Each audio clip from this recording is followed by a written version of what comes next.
We turn now to the Israel-Hamas war. Israel's defense minister says the nation will soon launch a ground offensive into Gaza. Israeli forces carried out a second limited ground raid into Gaza overnight. Their attack targeted the outskirts of Gaza City. Defense officials say their mission is to destroy Hamas nearly 3 weeks after the attack on Israeli citizens. But the civilian death toll and the humanitarian crisis in Gaza is worsening. The United Nations World Food Program says severe fuel shortages are threatening hundreds of thousands of Palestinians' access to food and other supplies. Hospitals are also scaling back their operations in an effort to conserve whatever fuel they have left. CBS News foreign correspondent Ramy Inocencio joins us now from Tel Aviv, Israel. Ramy, it's great to see you. You and your team just got back from the Israel-Gaza border as Israel's ground offensive looms. What did you see? What was the feeling like? Hi, Meg. So let me start from the baseline here in Tel Aviv of general life activity. It's already very quiet. It has been for the past 3 weeks. But then on our drive south down to the Israel-Gaza border, it got quieter and quieter up until there were police blockades, military blockades that wouldn't allow anyone in unless you were a resident or unless you were press. And there are some blockades that said even press weren't allowed in. What's notable is maybe not so much what we saw, but what we heard.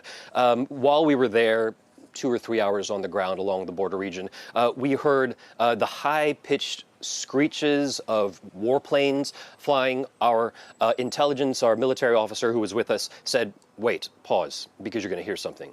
And then sure enough, boom, we heard these bombs go off. And then we saw smoke plumes come up in front of us, just about maybe 4 or 5 kilometers away from us inside the Gaza Strip. One other thing we were looking at, trying to find rather, were the columns of tanks that we have been seeing over the past few weeks.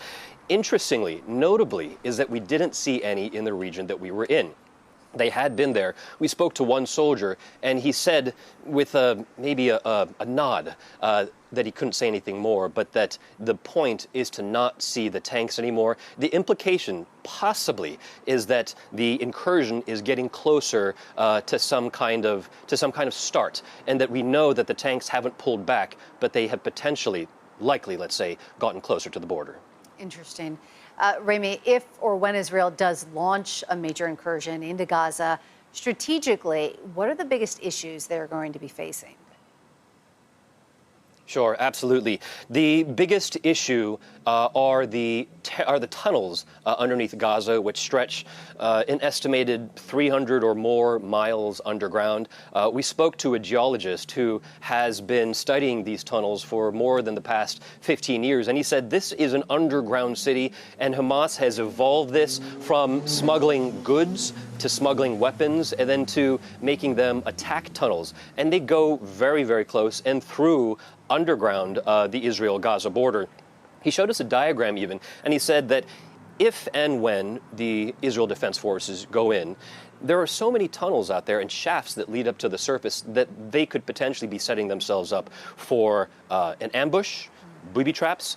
In addition to that, there's also the question of hostages. We know there are more than 200 hostages that are being held. Many of them, potentially most of them, are in those tunnels, and that is a calculation that the IDF, the Israel Defense Forces, is trying to figure out how to make this incursion, or whether and when to make this incursion.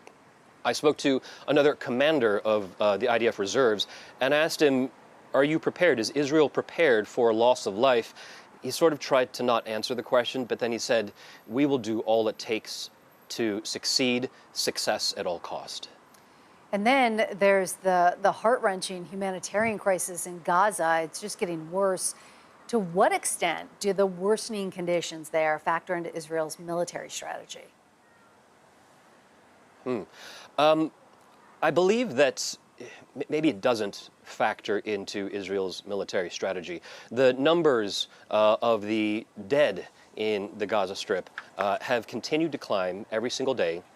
Now more than 7,000 people have died in the Gaza Strip, according to the Ministry of Health, while here in Israel, the number stands at about 1,400. So the disparateness of this is clearly very stark, very tragic, but it seems that there is no end to what is happening in terms of these horrors. The UN Secretary General actually just came out with a statement. I just want to bring this up on this topic. He said that there's an unprecedented avalanche of human suffering, and he is calling for a ceasefire, the unconditional release of all hostages, and life-saving supplies coming in through the Rafah border. But right now, the question really is the continued bombing of Gaza. Even in the past 4 hours or so, even in the past hour or so, we've been hearing bombs going off over us here in Tel Aviv. Some media reports say that the level of bombing that Israel's defense forces are doing to the Gaza Strip right now are unprecedented in the past 3 weeks. Ramy Inocencio, thank you so much for your reporting. Please stay safe.